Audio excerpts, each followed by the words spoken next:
How's it going, everyone? My name's Clayton Houston. I'm here with TYPHOON Defense, and today I'm going to be showing you how to take apart, disassemble, and reassemble your TYPHOON F12 Sport shotgun. So, out of the box, this is exactly how you'll find your shotgun. The heat shield will be uninstalled, the chamber flag will be in, and the chamber flag is very important. Besides the fact that it's showing you it's unloaded, it's actually a tool for disassembly here. So if I were to remove the upper from the lower with the bolt closed, then I'm going to cause damage to the feed ramp. So the bolt is engaged with the feed ramp. If I try to pull the upper from the lower, it's going to cause damage. So I want to keep that chamber flag installed, and now I'm ready to take apart the upper from the lower. I've got a wood block here, which is a good tool to have at your workbench, and I'm going to go ahead and push these takedown pins out. It's a 12 gauge shotgun, so they're going to be pretty tight. It's not exactly like an AR, so you may need a punch to push out the pins. So just like that, without causing any damage to the feed ramp right here. Because of the chamber flag, I'm able to easily slide the upper and lower apart. So at this point, the next thing I'm going to want to do is take off the handguard here. So with the orange TYPHOON wrench here, I'm going to loosen up these screws at the base of the handguard. This is a secondary point to secure the handguard. Then we want to remove this low profile nut, snugging up to that bracket. The bracket is always meant to stay in the handguard. Never remove these 3 screws that hold the bracket in. If you do, you'll find that it's really challenging to get that bracket back in.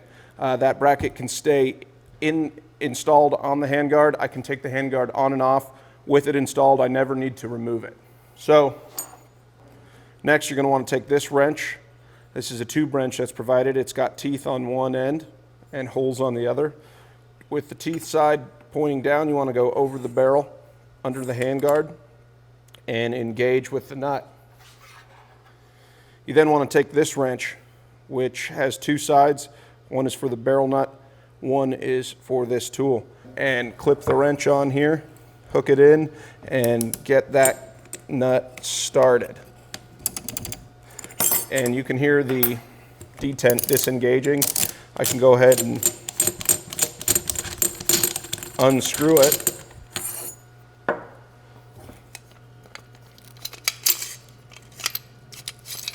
Till the nut is loose, and take that off, and as you can see, the handguard with the screws loosened slides right off.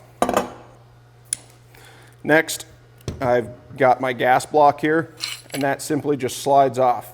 There's a little O-ring pressure, but just go ahead and slide it off your barrel, and the gas piston then just comes right off.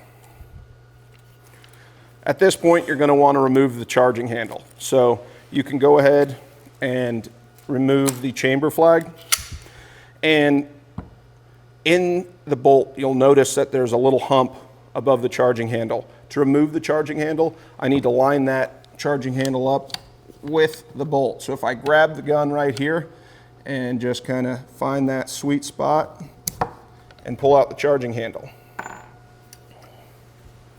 Next, you're going to want to take the wrench. We were talking about the larger side being for the barrel nut. We're going to go ahead and remove the barrel nut now. So I can go ahead and I can get this loose. And then you're going to want to unthread the barrel nut here until it's no longer engaged.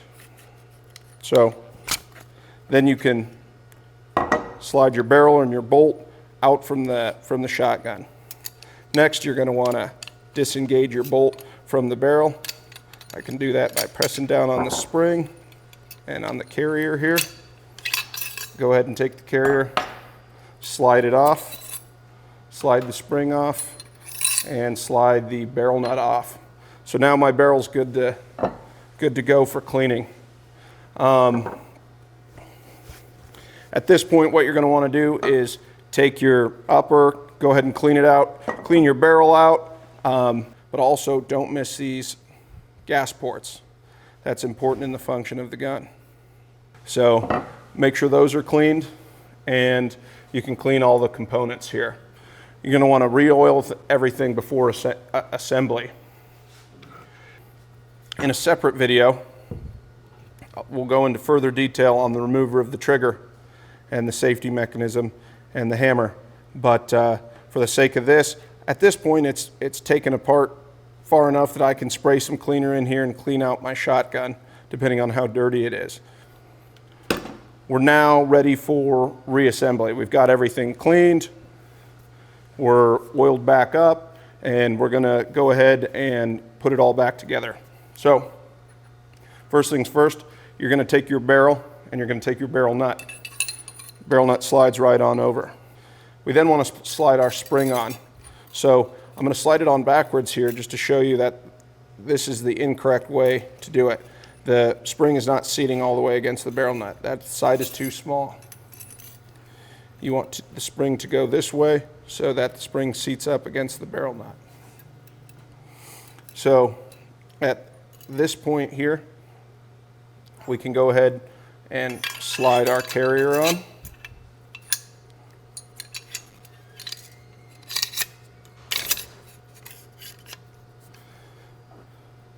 Hold it back. We can go ahead and get our bolt seated. So bolt is now in. We're ready to go. We're ready to insert it back into the upper.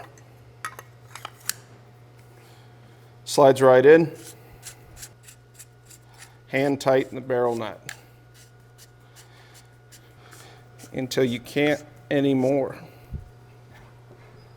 Large side of the wrench is the barrel nut wrench.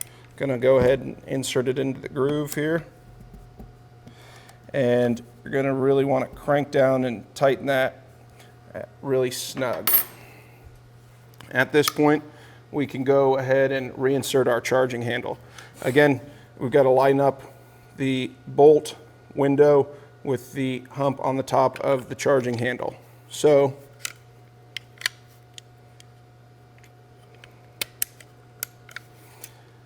pretty easy once you get it a few times and your charging handle is inserted and ready to go. Next, you want to slide on your piston, and then it's time to slide on the gas block.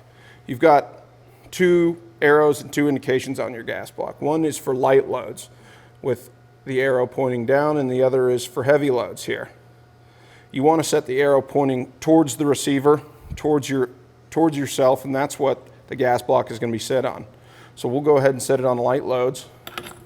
Point the arrow down, arrow's pointing towards the receiver, it is set on light loads. We can then take our handguard, and you're going to want to feed the barrel through the bracket inside. Now, with adding a little pressure here, I can make sure it's snugged up. I can go ahead and I can tighten it, snug down these screws at the base of the handguard.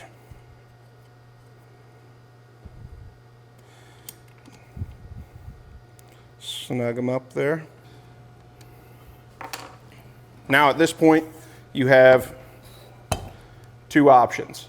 We've got option one is reinstall the low profile nut, and this is good if you don't like the heat shield or want to use one of our compensators. You're gonna need this low profile nut. The other option is our heat shield, and this comes in the box with every F12 Sport. For if you want to go, it's either one or the other. You can't use both.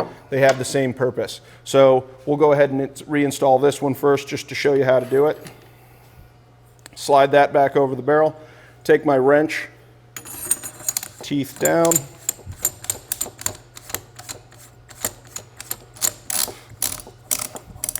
We can hear that D10 engaging. Then I can take my tool here and with the smaller side of the wrench, use that to really crank down this nut. I'm going to go ahead and remove it now to demonstrate how to install the heat shield.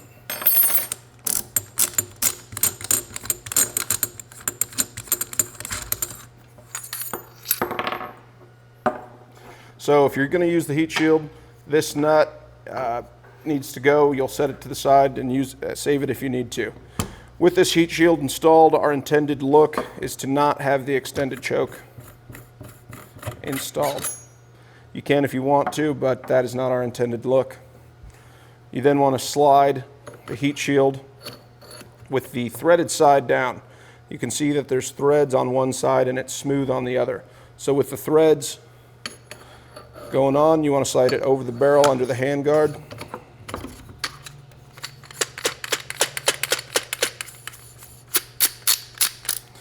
And really snug it down and your gun is good to go. So at this point, I want to reinstall the chamber flag. This is because I'm going to be putting the upper onto the lower and I don't want to damage the feed ramp. So go ahead and put that back in.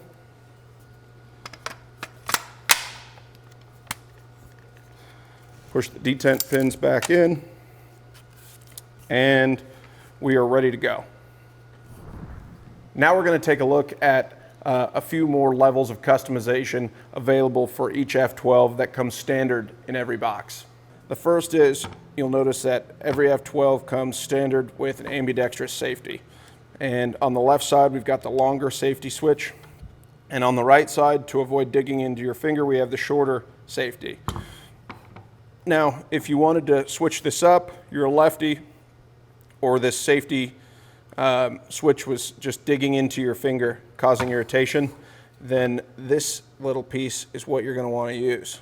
So you're going to want to take your TYPHOON wrench here and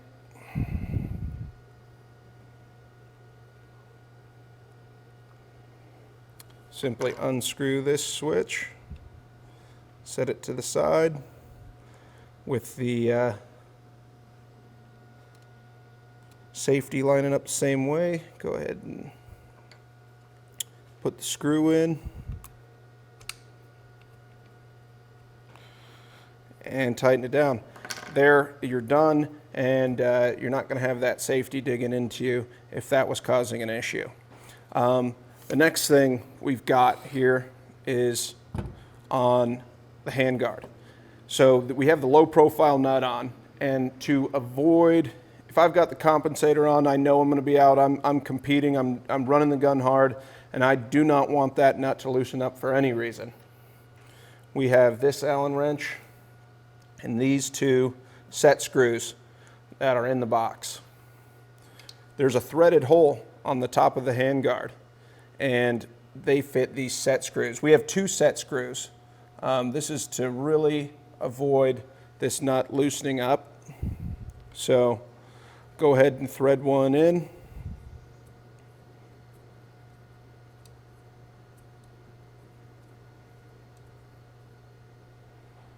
Snug it down, and then at this point I can stack a second one on top of it. We do two because that makes it impossible for this screw to loosen up. Snug it down, and then I'm good to go. I can shoot all day, but before I'm able to remove my handguard, I just have to remember to take these both back out. So between our set screw for added handguard security, our single-sided safety selector, the F12 really comes with a lot of customizational options standard in every box.